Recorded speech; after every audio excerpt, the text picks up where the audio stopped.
Everybody, Ready, good ready? evening. How's everyone doing today? Okay. Okay. Perfect. I'm So, good. hi. So, my Um, name is, sorry. I can't turn my camera on because it's not working. It hasn't been working the whole day, and also I'm not in an area where I can necessarily turn it on. I'm okay with that. Are you guys fine with that? Yes, thanks for Perfect. letting us know, Jordan. Thanks. Yeah, thank you for letting us know. So I am super excited. I'm new to the gang. I'm going to be teaching you guys all about budgeting, taxes, and just everything about money that I can within the time that we have. So my name is Shakira Moran. I go by the name Sam. I am a financial educator. I am also a life insurance broker. And I'm also an author of one of the Amazon's best-selling books, The 4-Step Guide to Building Your Financial Foundation. So I love everything about budgeting, savings, credit, insurance, and investing. So tonight we're going to have a little bit of fun. We're going to play some games. We're going to expand on what you guys learned yesterday. And I'm going to add some new tools to your belt for being an entrepreneur. So like I said, tonight we're going to talk about budgeting. So I know last night you guys covered a little bit about budgeting. Can anyone share with me what they remember about budgets?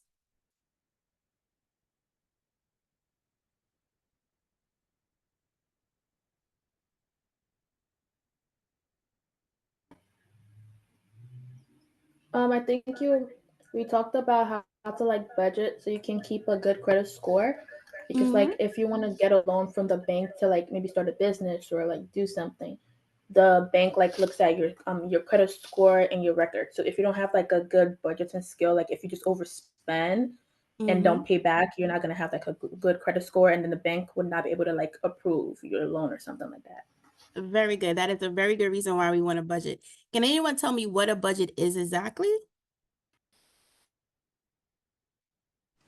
A budget's kind of like how much money you use for like certain things. So like how much you would use for needs like groceries and like taxes and like other things, and like what amount of budget you can use for like entertainment or like something that you want to do and not exactly need to do. Yeah, that's a very good answer. Anybody else want to add to that? I was gonna say the exact same thing she said. I was gonna add on, maybe just like keeping like having a certain amount of money. Like let's just say for example, when you get your salary, you like put some in your savings and the rest you're gonna keep. You just budget on how you're gonna use it. Like this is gonna go to your rent and this is gonna go to groceries. Just knowing the amount of money you're gonna spend, not on everything you want. Exactly what Zynga said. Yeah. So a budget is essentially just a plan. It's a plan for your money. It's a way for you to properly manage your money. It's a way for you to plan out things that you would like to do. It includes a bunch of different categories that we're going to discuss later on. But I want to do a little question, a follow-up question. So yesterday you guys discussed goals. So for anyone else that's on the call, how do you think budgets and goals work together?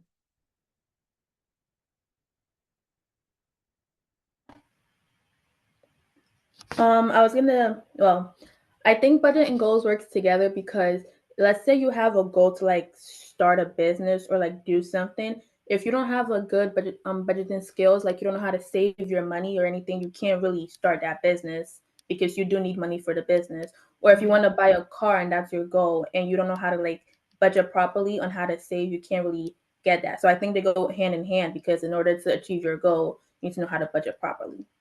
Exactly. Budget and goals go neck and neck together because when you're working on your budget, most people have a goal in mind. Like for me, my budget helps me to take care of my household. So my goal is to make sure that all my bills are paid, that we have money to do things, for fun, because nobody wants to just work and pay bills. And that I can do things like take my kids out. I can, buy things that I want to buy if I want to buy a car. So the budget helps me fine tune my goals. So we're gonna, you guys gave some great examples of that. So budgets are super important. Do you guys agree? You could put a yes in the chat. Yeah, budgets are super important. But do you believe that still a lot of Americans don't budget? Can you guys believe that? No matter how important it is? roughly 82% of Americans still do not budget. And what do you think happens when you don't have a good budgeting system with your finances and your household expenses? You just spend money recklessly. Yes. Yeah. You overspend and you don't have money left over. And this is why I do classes like this, not just for you guys, but for adults, to teach them how to budget, because I think although a lot of people know about the word budgeting, they don't know exactly how to budget. So tonight we're going to go over how to properly budget. So can anyone tell me what things should be included in your budgeting? Groceries. Groceries. Like entertainment, like restaurants. Yes. Maybe. Very important. Entertainment. Rent and utilities. Yeah. So how we call those categories is we break them up into needs, wants, investments, different kind of categories. That's what helps us with the budgeting. So let's go over some of the things that we go into. So we have needs. Some of you guys mentioned the rent and the mortgage, utilities, groceries, insurance, transportation, and then your personal hygiene is part of your needs. Then we have the wants. Someone brought up entertainment. A lot of people need to understand that when you do your budget, yes, it's important to have your needs, but you also want to have your wants. So you want to include your vacation, your entertainment, if you want to go out, your Uber Eats. And then for us ladies and men, when we want to get a haircut or a hair done or a nail done, we have to include that in our budget as well. Then one thing that a lot of people skip over is your savings and investments. Can anyone tell me why having a savings account is important when you plan out your budget and your financial expenses?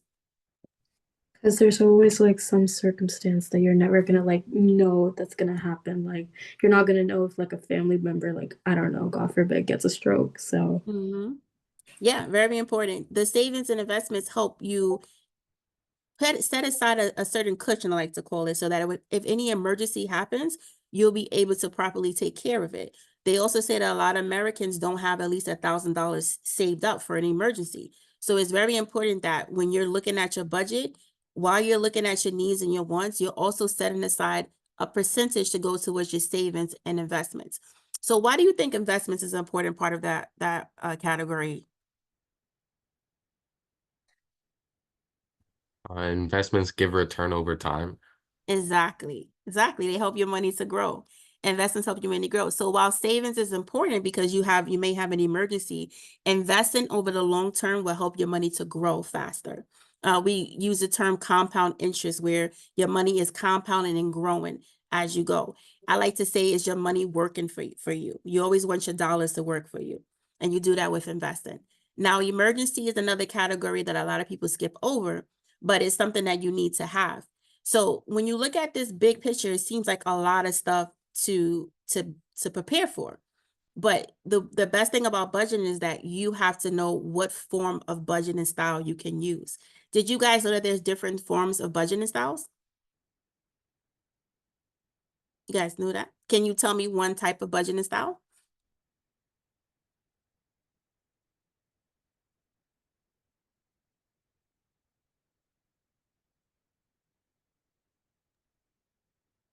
I'll give you one.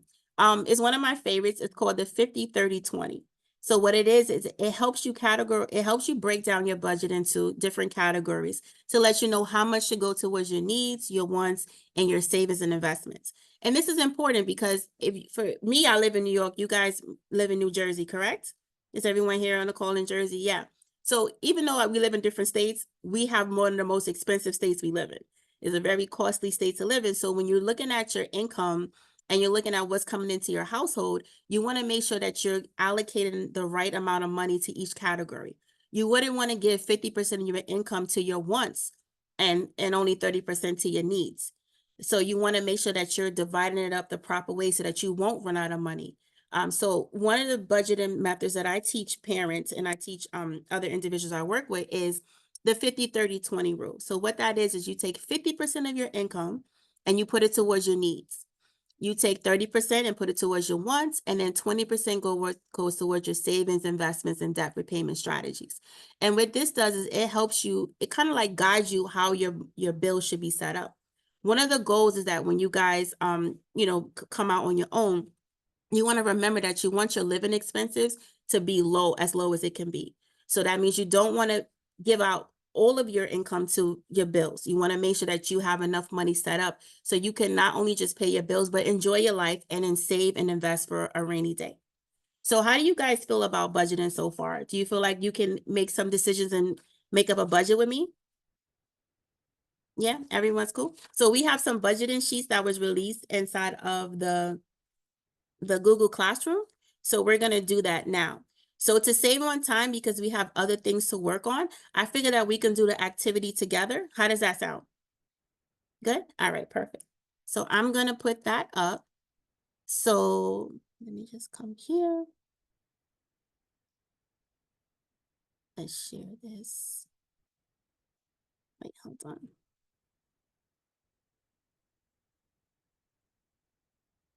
So you live in, let's say you live in New Jersey and you make $60,000 a year. So is anyone here good with math, like really fast with math?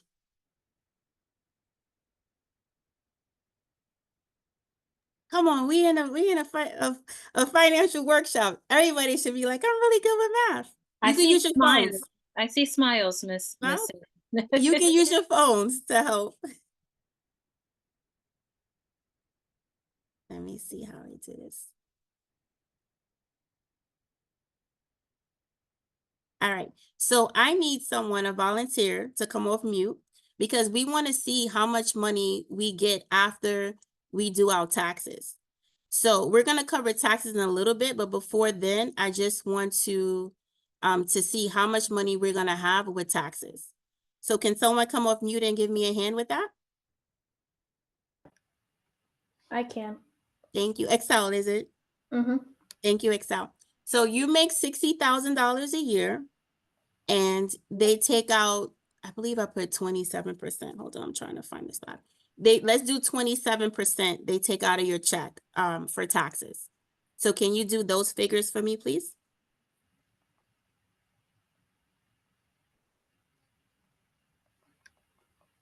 There it goes. Perfect.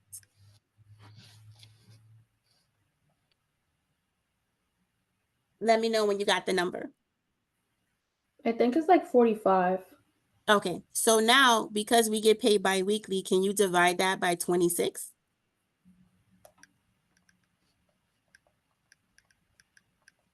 And you're left with like, well, 731, because there's like Okay, decimal points. so we're gonna say we bring home 1731 each pay period. And we're gonna times that by 2 because we get 2 pay periods a month.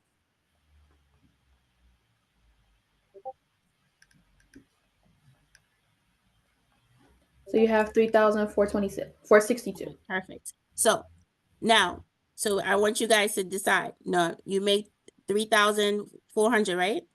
Yeah. Basically 3,400 a month you bring home. Is that a comfortable salary for you to have to pay all your bills living in New Jersey? No? So do you guys want to add a part-time job, a side hustle job? All right, perfect. So we're going to bring home an extra $1,000 a month. So we'll do 4,400. Now, remember what I said about keeping your expenses low. You have the option of your budget to either rent your own place for $2,100 a month or have a roommate and pay $950. Which one do you want to go with? And you could drop it in the chat.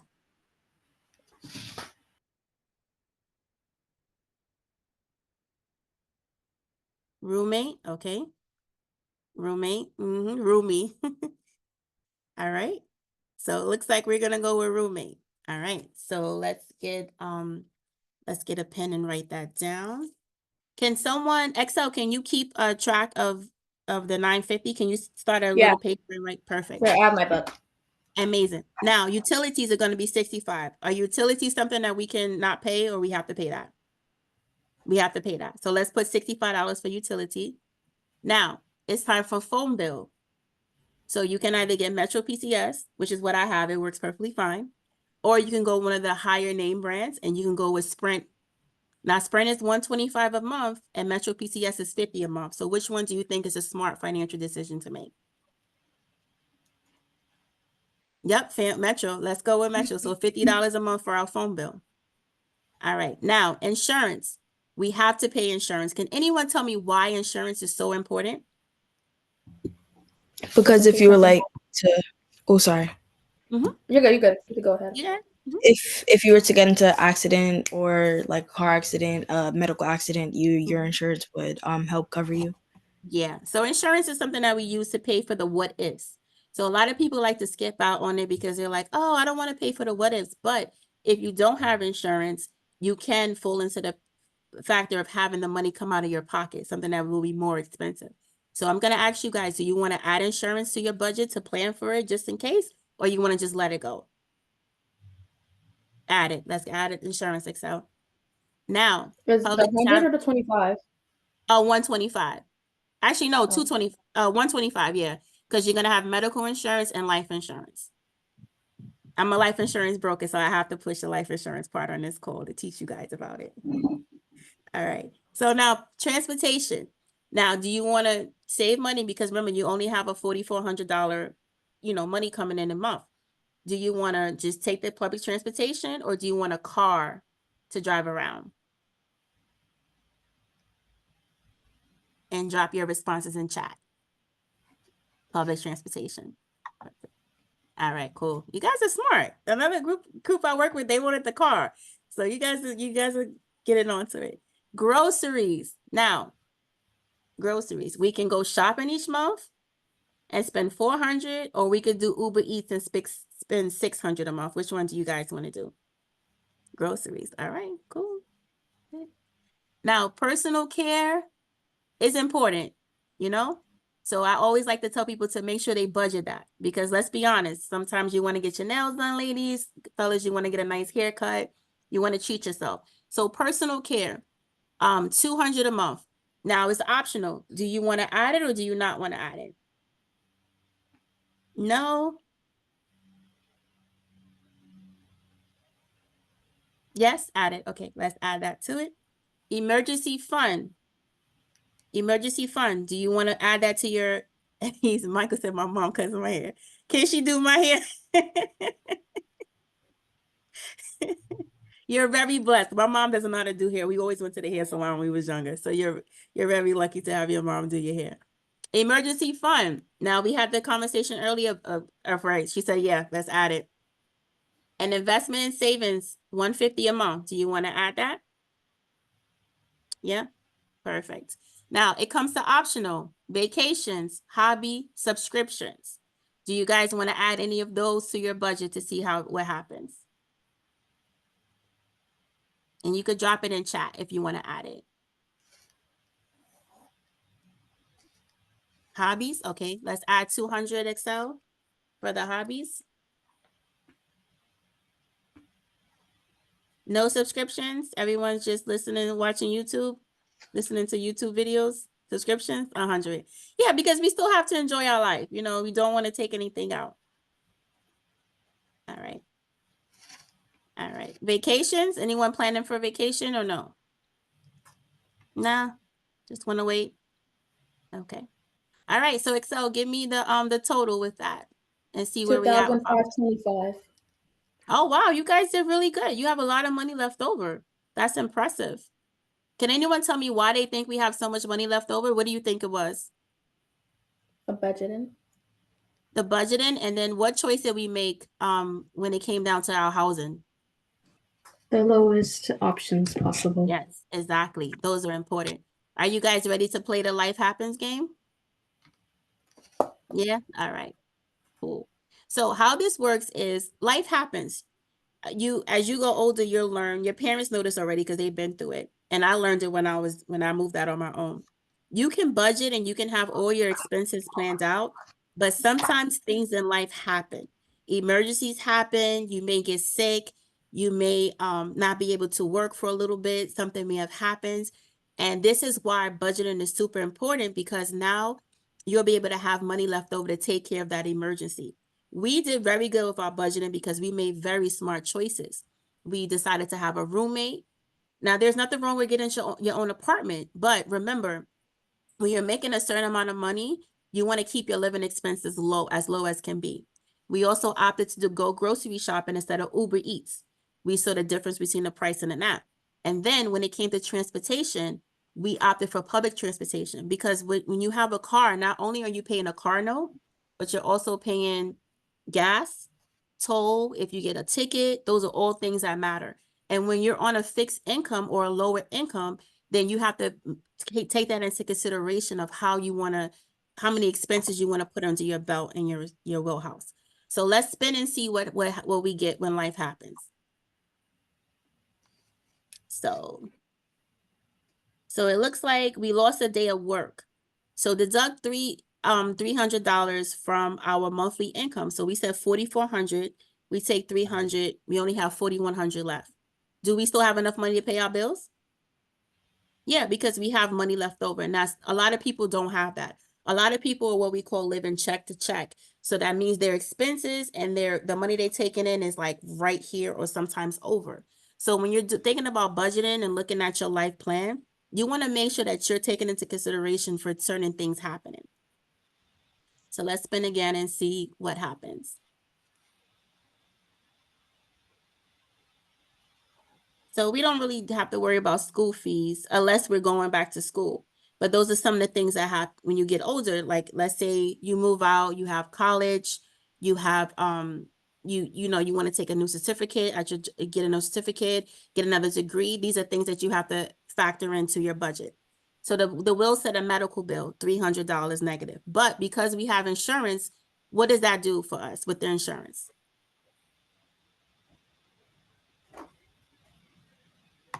Takes off 100 of that what we have to pay. Yeah, so the medical insurance that we have is going to cover that medical bill. Now, if we did not have medical insurance, what would have happened to us? That would have come out of a paycheck. Or That would have come out of paycheck. Yeah. So you see how important it is to have insurance for that what ifs that may occur. Let's see what happens when life spins the wheel. Car repair, negative $600. But guess what? We don't have to worry about that because we don't have a car. So these are the type of things that happen in life when you're just living. Life happens. Your car can break down. It costs a lot of money to fix it. You may have to get it towed. So these are things that you have to take into consideration.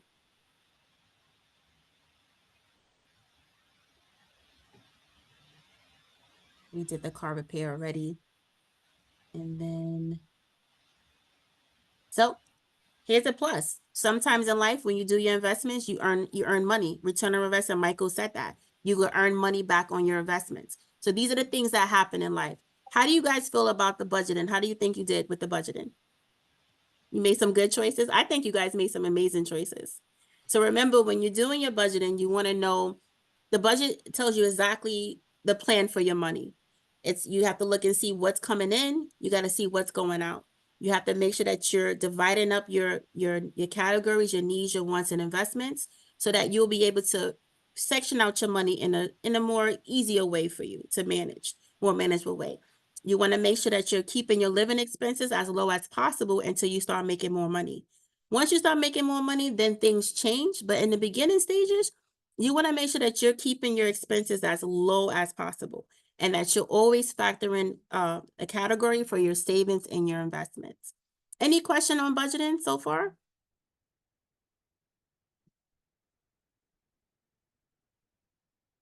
No questions? You guys are all good?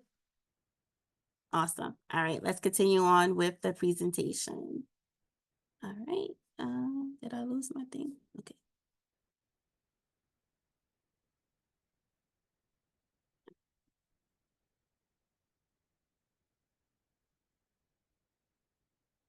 All right, so we went over budgeting for a regular employee.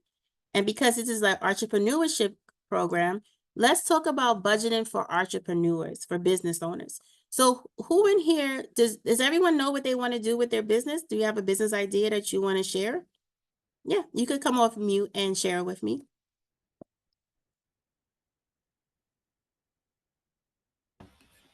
My business, I think it was gonna be a nonprofit business. It was gonna be like having homeless shelter, something like that for the Oh, that's homeless. dope. That's cool. That's really good. We need that right now because a lot of people since COVID have lost their jobs and lost their homes. Do you want to keep it in Jersey or do you want to go somewhere else? Well, I think I'm gonna start somewhere and then go like worldwide. Worldwide. I like that idea. Anyone else want to share? I'm making kind of like a library business, but not really, where it's like I want to like share like interesting books and whatever, like Mhm. fiction books, like good books with like people with disabilities without them feeling as if like they're missing out at something, at like people who are comparatively normal.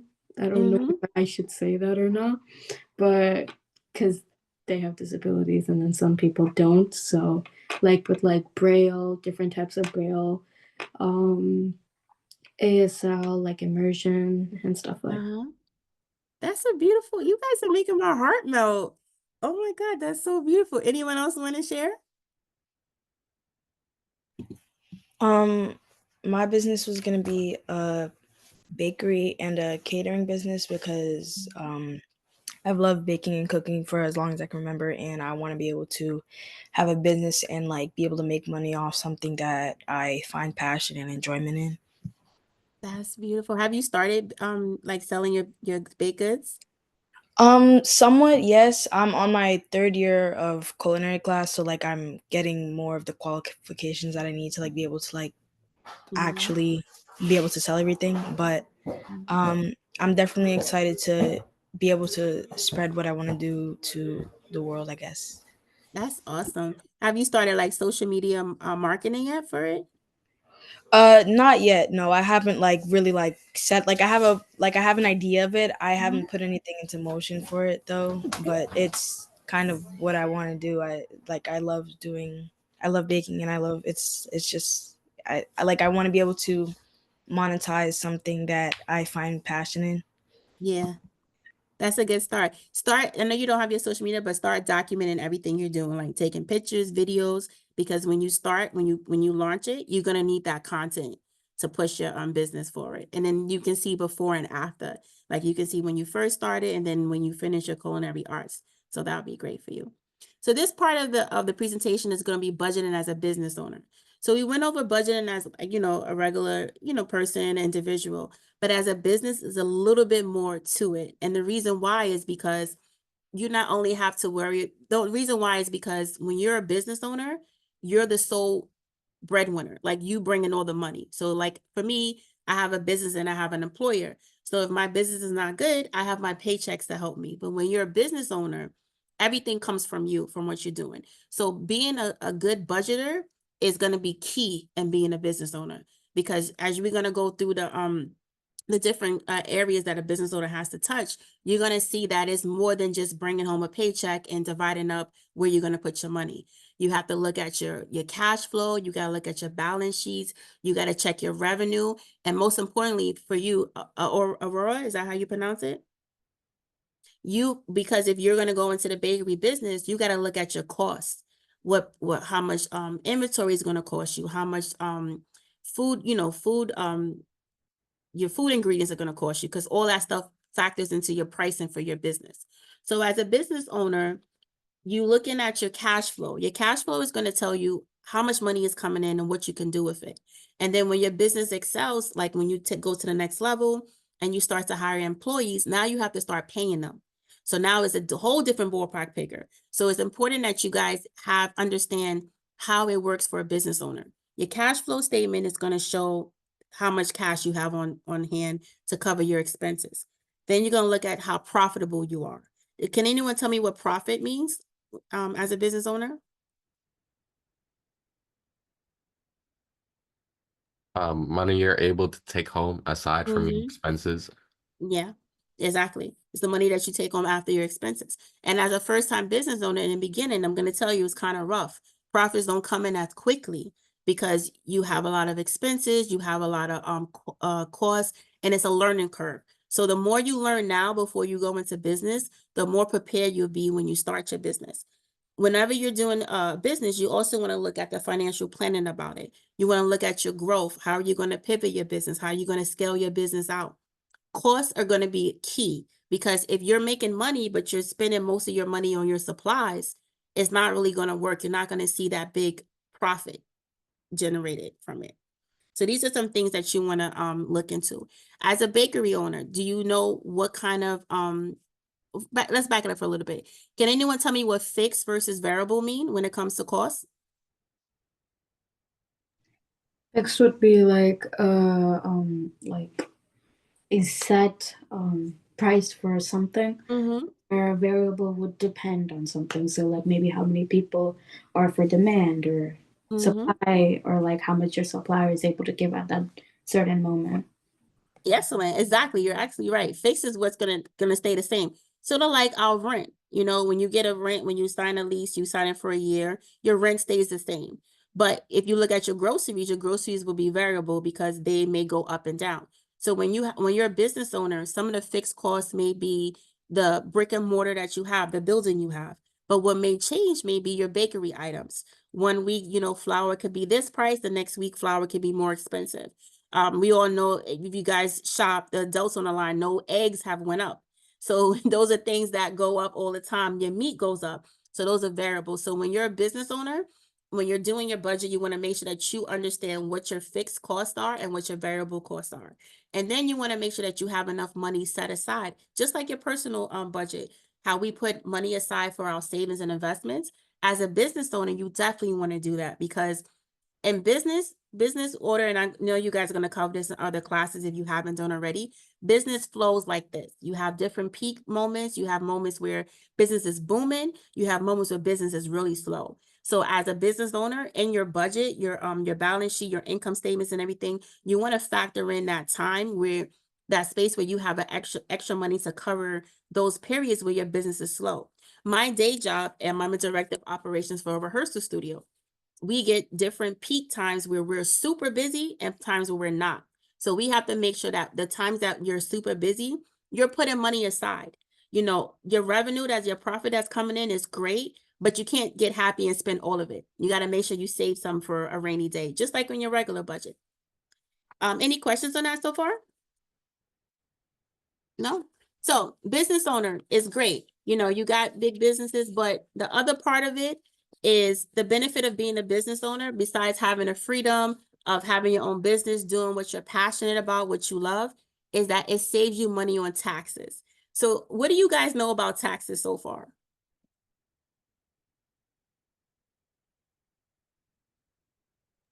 It's what the government takes, like their portion of your income, like income tax. Yep. And do you know what taxes are used for? Um, I I think taxes are used for like to help out, like pay the army and stuff like that. Yeah, very Or, good. like So help the taxes. nation. Yeah. So taxes are used for a variety of things. They pay for schools, they pay for libraries, they do for defense, for the military. They pay for social programs, environmental programs, they're used for everything. It's the way the government makes their money to provide, a space for us to live in and make sure things are running smoothly. One of the only things guaranteed in life is going to be taxes. Now, when you're a business owner, when you're a regular full a W-2 employee, they call it, you pay a lot of taxes. We saw that we paid, I think I gave 27% of your income will go to taxes. When you're a business owner, the advantage of it is that you can reduce your taxes by being a business owner. And I'm going to explain how you do that. The tax code, and I'm not a CPA, but the tax code is written in favor of a business owner. You save money on, first of all, the government loves small business owners. So you guys are in the right place if you want to continue your route to be an entrepreneur. You save money through deductions and credits, and then you save money also through retirement planning. So we're going to go over some of that right now. So let's go over deductions. So does anyone know what a deduction is when it comes to taxes?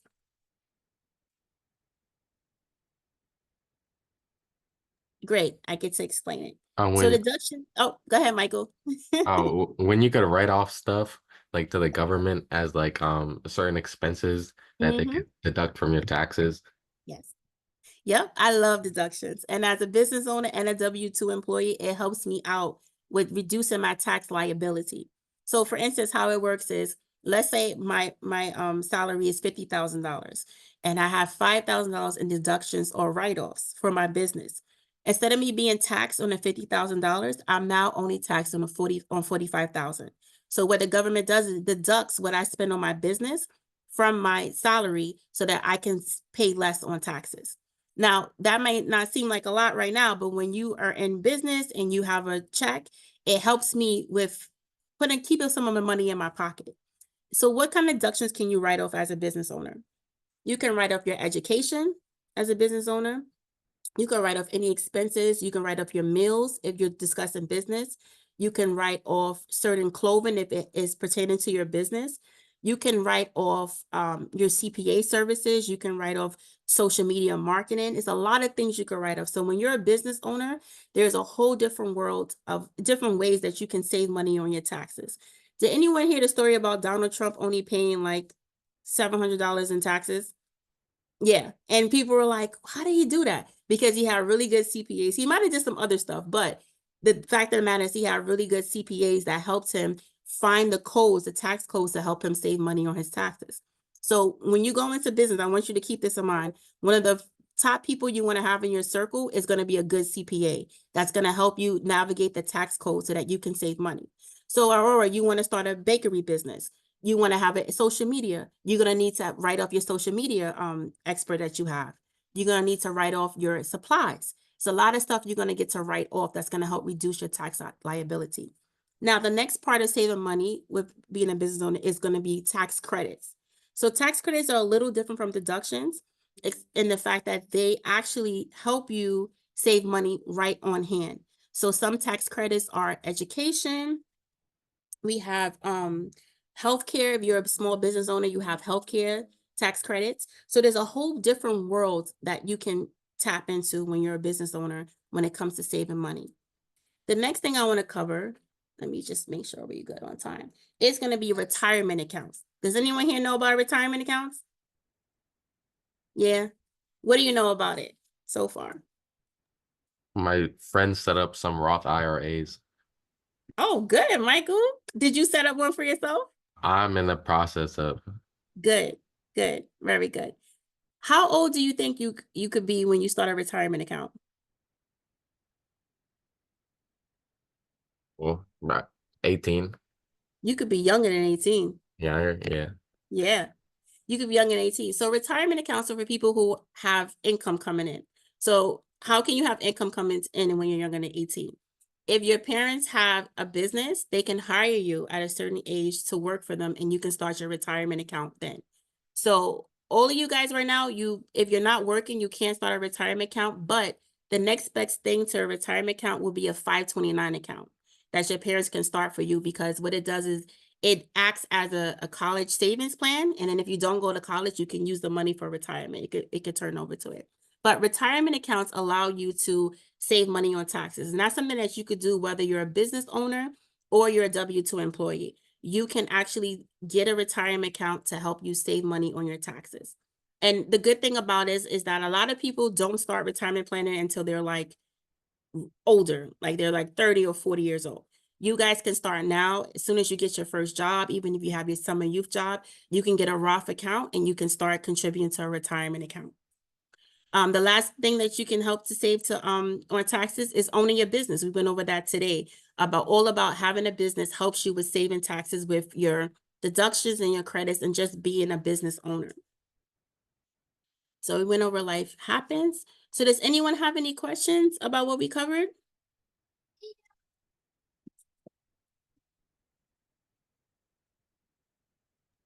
Which banks are best? Banks for I'm just grabbing my charger.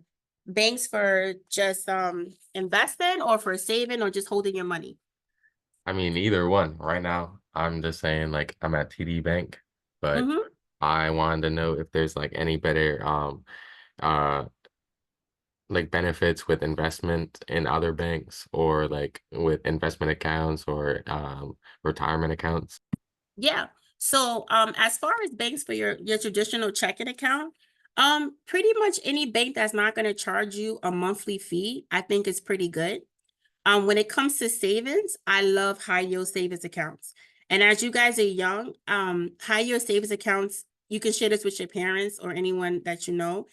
I love high yield savings accounts because they give you a return on your money larger than a traditional bank. So when you look at how to, grow your money, with a low risk, you want to look at what your APY rate is. And for high yield savings account, what they do is you get right now it's like 4.15% on every dollar that you have in the bank. Your traditional banks give you 0.02%. So you already see the big difference in that. So when you're looking at checking account, any checking account that's going to give you an account without having to pay a minimum balance, because some of them make you have like maybe $5,000, $1,000, or have direct deposit, you want to go with a bank that's going to allow you to put your money in there and not charge you for it. When it comes to savings account, you want to go with a high yield savings account. Now, when it comes to investment accounts, of course, with the help of your parents, you want to look at brokerage accounts. So Charles Schwab, Fidelity, those are two great investment accounts that you can get a brokerage account with, and your parents can help you start investing. But that's a really good question, Michael. Any other questions?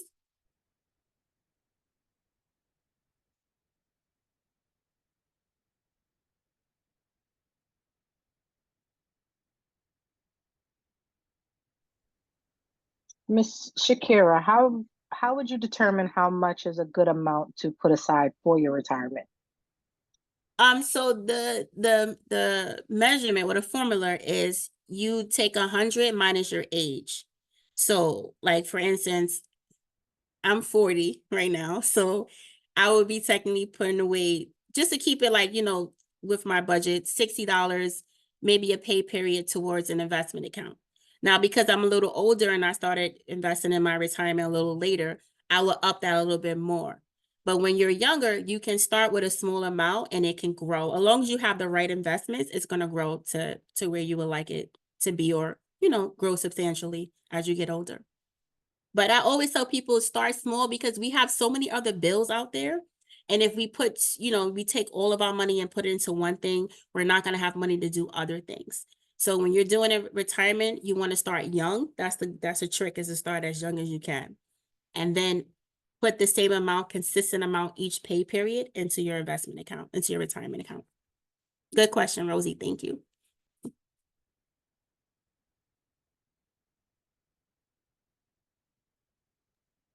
What are this is JR. What Hi, are like the JR. top 1 to 3 business tax write-offs that you love to share or take advantage of? Oh, meals. I love to do meals. As long as you go to dinner and you talk, or lunch, and you talk about business, you can write that off as a meal reimbursement. And then you can get about 50%, sometimes 100%, depending on who you discuss it with. Something that I learned that I've done a couple of times is when you go on vacation, if you do business out there, that trip could be a business trip. So like, for instance, I go to Invest Fest every year. I go for the conference, but I get to enjoy, I stay a little later, get to enjoy my family, go out, and then that's a business write-off. So business trips, meals, and then my office space. My office space at home is considered a tax write-off. Not the entire apartment, but a small section of it, I can write it off. Miss Sam, Michael asked a Go ahead. question. Sorry. Oh, sorry. Go ahead. No, that's okay. There was others coming in, so it kind of moved up in the chat.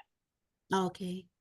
Where do you submit the write-off? So when you do your taxes, when you submit your taxes, so I have a CPA. I used to do my taxes myself, but when I got my business, I have a CPA that helps me with it, because they know the tax code better than me. I haven't studied the full tax code. I know enough to get by. So when you do that, it's a form you fill out that you submit all your business expenses, and that's how you submit your write-offs. As long as you have all your receipts, in case you get audited, it's very important that you save your receipts and you have everything labeled correctly. So organization is going to be key when you're a business owner, because the government does audit you.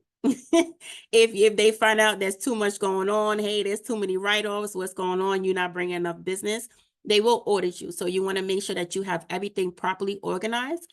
There's things like QuickBooks. I use Google Docs to keep track of certain stuff. I have a spreadsheet for that. And that's how you submit your write-offs. So there are so many write-offs that entrepreneurs could use. Like if I do a photo shoot, I write off my makeup, my photographer.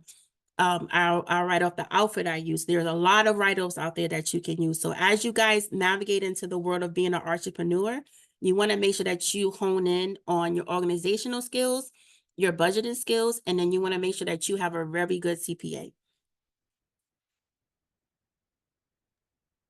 There's another question from Catherine. If you open a retirement account for a summer job and you continue to save through something like alimony after the job is finished, or it has to be money from a job? So for a 401k, it has to be money from, I don't want to say, it has to be money from an employer. For a Roth, you can contribute the money from other things you could put into it, but it's always best to do it from a job, from an employer. Just so you can cover your tracks. It's always good to do it from an employer.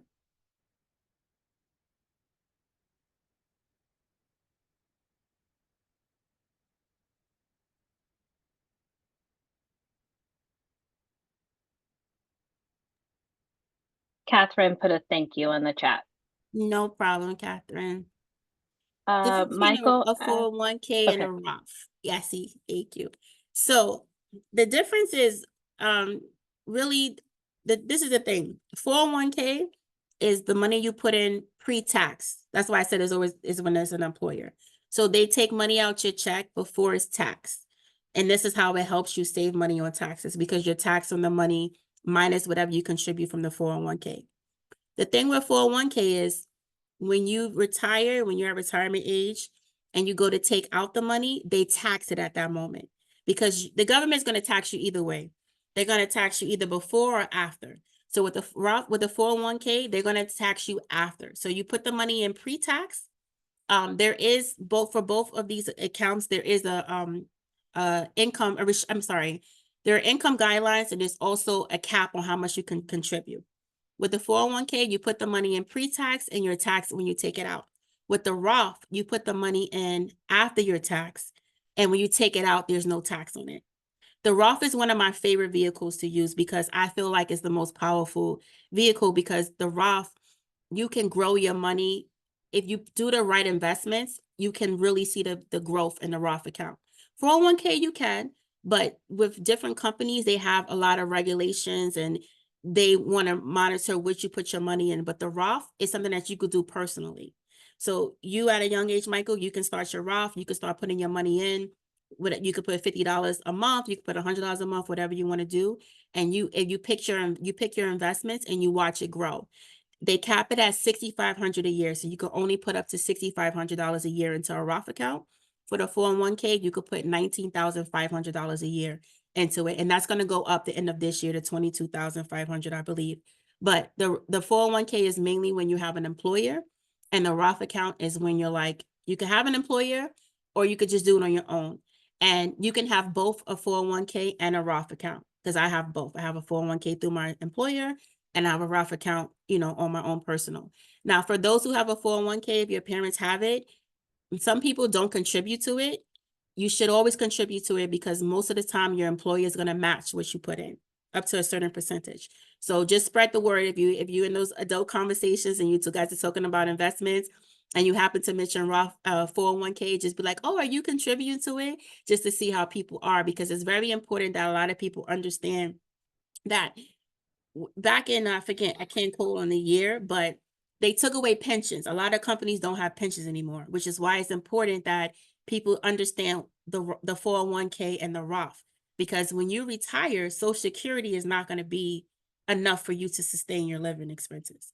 So this is why understanding retirement accounts at an early age is going to be key.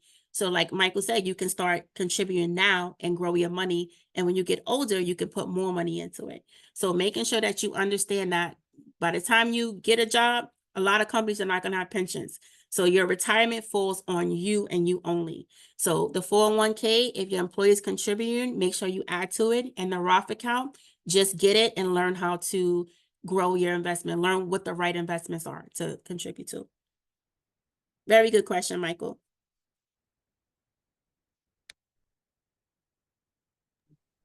Miss Sam, I had a question based on what you just said. You said that the cap on what you can contribute per year is going to go up at the end of this year. What impacts that number going up? It should be 22,500, I believe. The end of this year, it should be going up. Yes. What impacts? Is that inflation? Is that? No, it's just they redid the retirement. They did the care, I think it's called the Care Act. I can't remember the exact name, but they redid the Retirement Account Act and they added more benefits to it.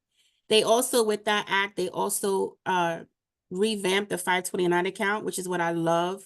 I tell parents all the time, the 529 account used to be just for education. So if your child didn't go to college, you can either transfer it to another child or you can just take a penalty if you take the money out.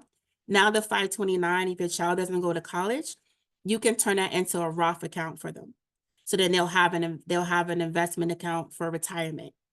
So with that law, they extended they increased the contribution for the 401k and for the Roth. Because what they was finding out was that a lot of people, even though they had those accounts, after, they got to retirement, it wasn't enough. It's basically not enough for you to be able to sustain yourself in retirement. So they increased the contribution for it so that you can give more money that can grow over time. It can grow in investments. And if you're over age 50, you have catch-up contributions, or you can contribute a little bit more to it. Thank you. No problem.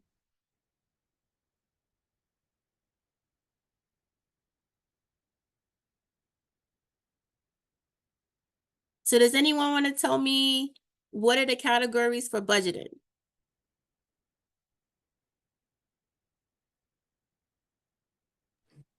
Needs, wants, investments, savings, debt repayment, and emergency. Exactly. Can anyone tell me what do you want to, how do you want to keep your living expenses high or low when you first start out with your budget?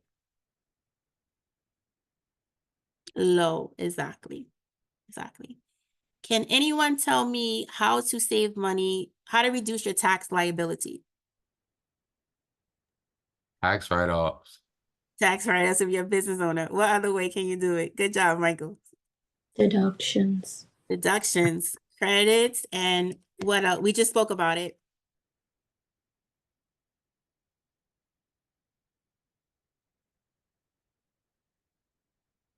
What kind of accounts do we speak about? 401k and Roth. What kind of accounts are those? Retirement. Retirement accounts. Yeah, retirement accounts help reduce your tax liability. Very good. Can anyone tell me what's one of the few things that's guaranteed in life? Taxes. Taxes. And as an entrepreneur, who should be one of your best friends that you have in your circle? CPA. CPA. Yep. Good, good, good. For entrepreneurs, why is budgeting important for you?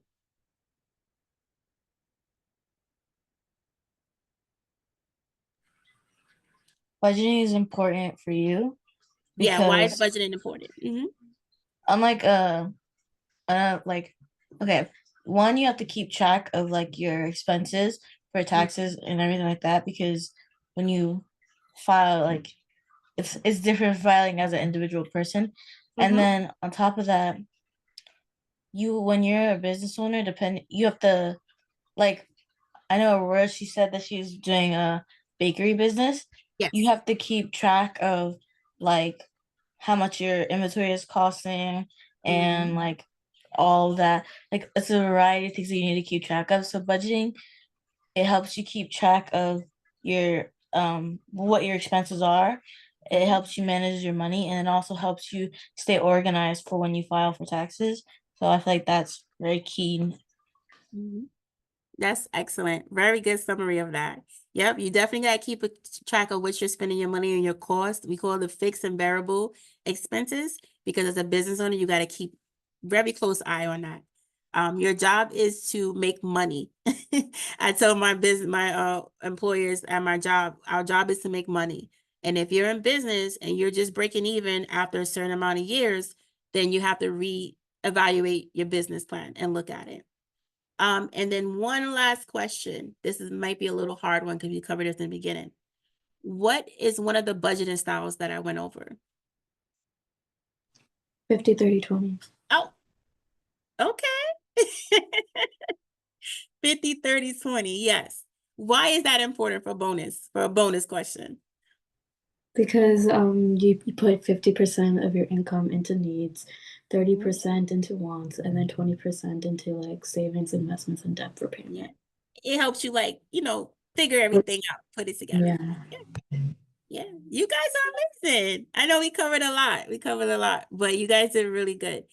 Key things: budget, organize, keep your living expenses low, make smart financial decisions, and get you a good CPA, and everything's going to be good in life. Awesome, awesome, awesome. Thank you so much, Miss Sam. No That problem. was such a great class. I just blown away by you and the scholars. Yeah, Blown I'm away very by impressed. yeah, all the great information you shared and the time and the scholars, you all being so engaged. Everyone give yourselves a pat on the back. This was absolutely an amazing, amazing class. And like I said at the very beginning, this was piloted. So you all are experiencing this class for the first time. So I'm just overjoyed and tickle pink about this class. It was such a great class. So the survey is in the chat. Miss Sam is here until 7:45. She said she is able to stay. If you have any questions, I know we always do a half hour at the end. That is optional if you're available and able to stay, and if you have any questions. So please feel free to do so. Otherwise, once you complete the survey, you're welcome to exit. We will be here tomorrow, same place, same time. And that class will be Pitch Perfect with Miss Kiana, Professor Kiana. So this is tomorrow, the last class of instruction. And that class is to help you prepare for your end of course project, which will be due next Tuesday, October 22nd. So we are really in the home stretch of this series. So even if you have questions about the end of course project, or if you have questions about the pitch, we can definitely answer that as well. And a lot of those questions will be answered tomorrow. Okay, before everyone logs off, really quickly, I see you guys saying good night for the evening, but just really quickly, Ms. Latoya, I don't know if we mentioned some of the end of course sort of requirements and what this means for you. Those scholars who have, taken this course all the way through and will see the course all the way through to the end of the fundamentals, and then we'll be carrying on with us in the advanced. For the fundamentals, both the fundamentals and the advanced, we have what we call a top scholar. And so we determine, the executive team determines based on a host or a series of,